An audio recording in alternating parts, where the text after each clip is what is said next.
आप सभी के लिए जो है एंशिएंट हिस्ट्री प्राचीन भारत राम शरण शर्मा की जो है सीरीज लेकर आ गया हूं और सभी चैप्टर्स को मैं इस सीरीज के अंतर्गत कवर कराऊंगा।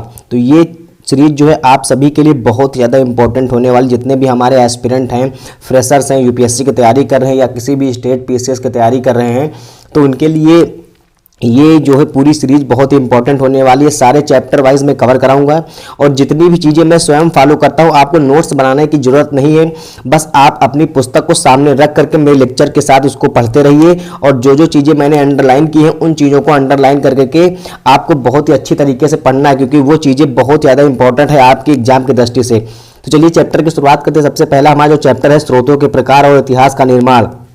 चैप्टर 1 और चैप्टर 2 इतने इंपॉर्टेंट नहीं है, इसलिए चैप्टर 3 से हम शुरुआत कर रहे हैं, स्रोतों के प्रकार और उसका इतिहास निर्माण। तो इसमें सबसे पहले बात करेंगे भौतिक अवशेषों की। तो दक्षिण भारत में पत्थर के मंदिर और पूर्वी भारत में ईंटों के विहार आज भी धरातल पर देखने को मिलते हैं। उस युग का स्मरण कराते हैं जब देश में भारी संख्या में भवनों का निर्माण हुआ था। तो आप सभी को पता है कि जो दक्षिण भारत है वो जो है स्थापत्य कला के लिए बहुत ज़्यादा प्रसिद्ध है। वहाँ के जो मंदिर हैं वो हमेशा अपनी स्थापत्य कला के लिए जाने जाते हैं और उनकी शैली जो है नागर शैली है।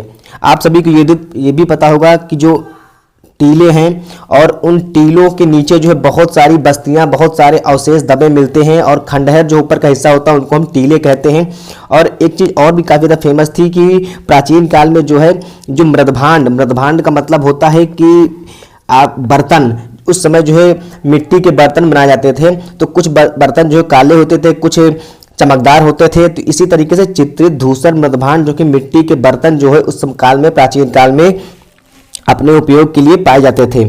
देखते हैं कि टीले की खुदाई दो तरीके से की जाती है, अनुलंब और क्षैतिज। अनुलंब खुदाई का मतलब होता है सीधी खड़ी खुदाई करना। सीधी खड़ी खुदाई में मुझे बहुत ही ज़्यादा चीज़ों की जानकारी नहीं मिल पाती है, लेकिन जब हम उसी चीज़ को क्षैतिज खुदाई करते हैं तो काफ़ी लंबी और गहरी खुदाई कर सकते हैं।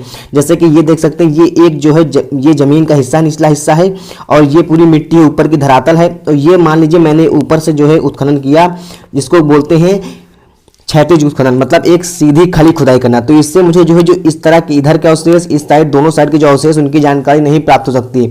लेकिन इसी को अगर हम जो है इस तरीके से, ये ऊपर का हिस्सा है और इसको क्षैतिज उत्खनन करते हैं तो दूर से ऐसे हम अगर इसको खुदाई करेंगे तो काफ़ी लंबाई तक जा सकते हैं। तो इससे हमें जो है बहुत ही चीज़ों की जानकारी मिल सकती है अंदर की।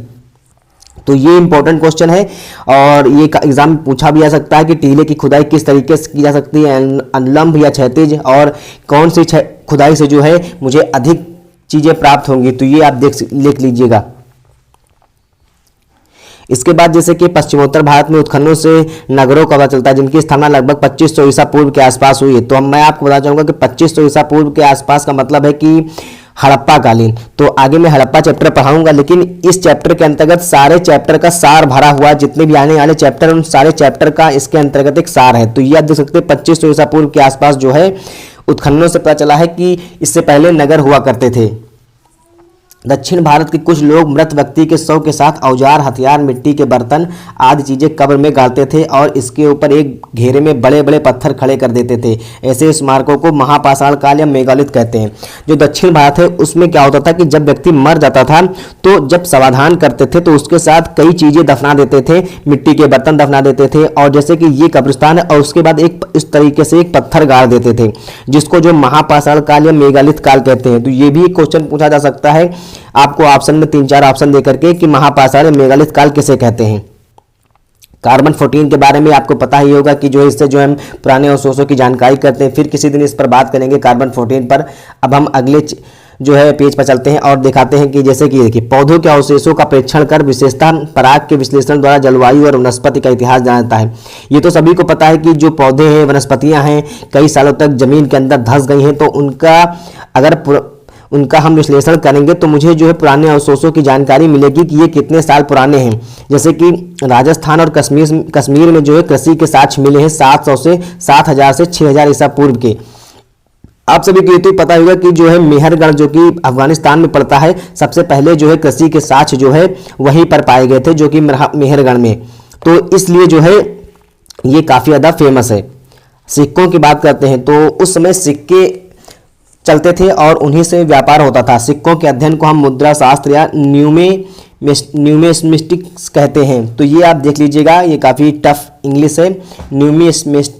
न्यूमिस्मेटिक्स इसको बोलते हैं। तो मुद्रा शास्त्र, इसको सिक्कों के अध्ययन को इस तरह इसे इधर भी आप देख सकते हैं। उस काल में जो है पकाई गई मिट्टी के बर्तन भी मिले हैं और जो है बैंकिंग प्रणाली काफ़ी अच्छी थी। लोग अपने मतलब जो भी पैसे होते थे उनको जो है एक बर्तन में रख करके उसको ज़मीन में गाड़ कर काफ़ी हिफाजत से रखते थे और ज़रूरत आने पर उसका इस्तेमाल करते थे।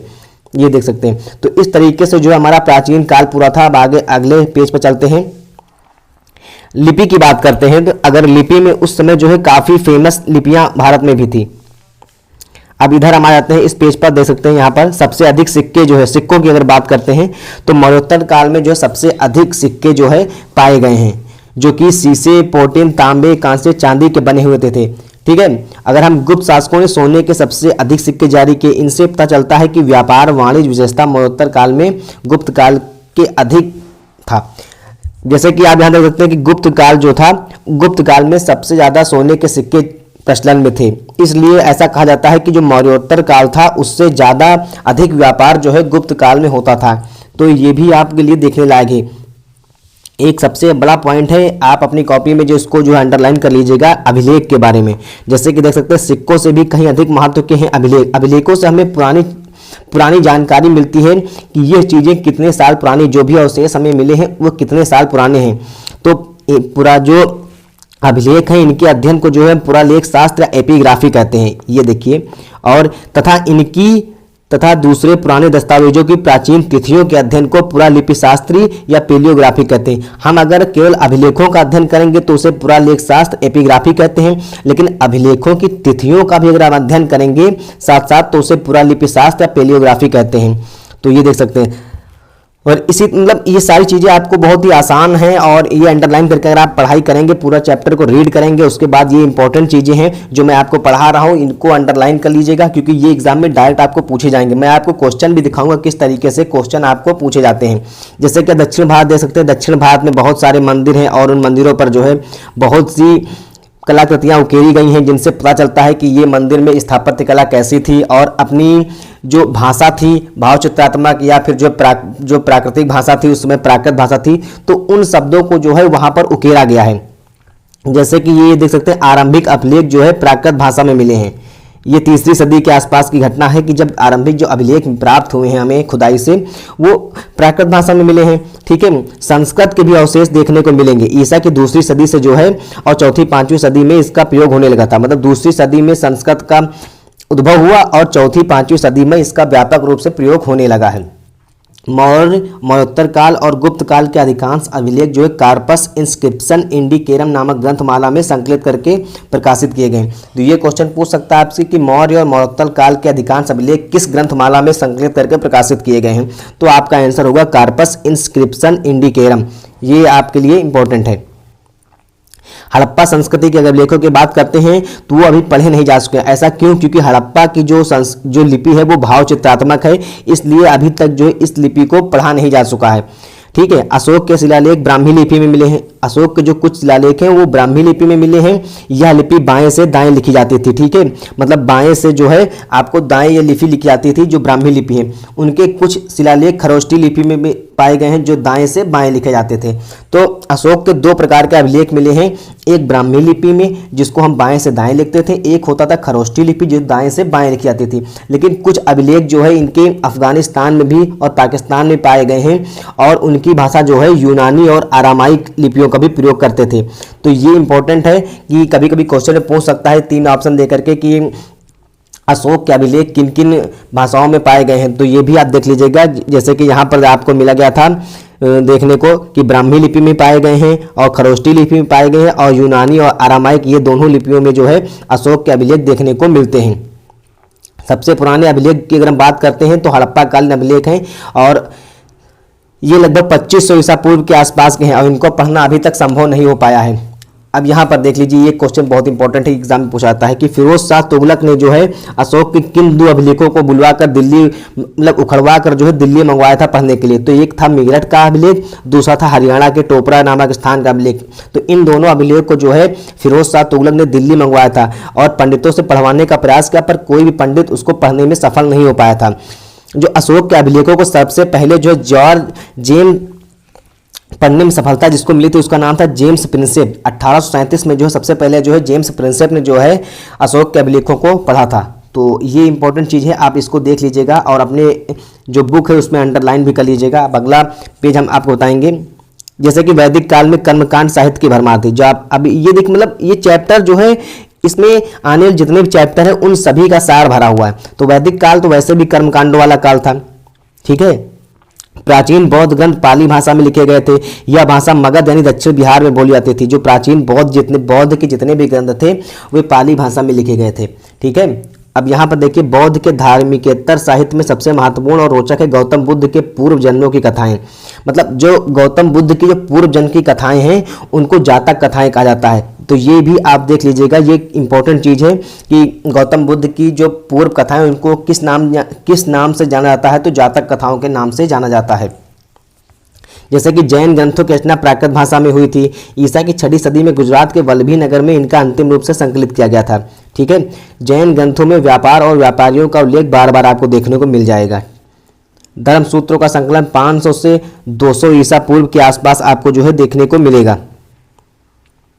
संगम ग्रंथ, ये चैप्टर मैं आपको आगे पढ़ाऊंगा। संगम ग्रंथ जो दक्षिण भारत का एक विशाल साम्राज्य था और उसी में जो संगम वंश की स्थापना हुई थी। और आगे जैसे कि यहाँ पर आप देखने को मिलेगा यूनानी लेखकों में जो है सिकंदर महान का आक्रमण होता है 326 ईसा पूर्व में। ये भी यह चैप्टर आपको आगे देखने को मिलेगा, जिसको सांद्रो कोतस के नाम से भी जाना था। सिकंदर को सांद्रो कोतस के नाम से भी जानते हैं। चंद्रगुप्त मौर्य के दरबार में दूत बनकर आए मेगस्थनीज की इंडिका उन उद्धरणों के रूप में स्वच्ಛित है जो अनेक प्रख्यात लेखकों की रचनाओं में पाए जाते हैं।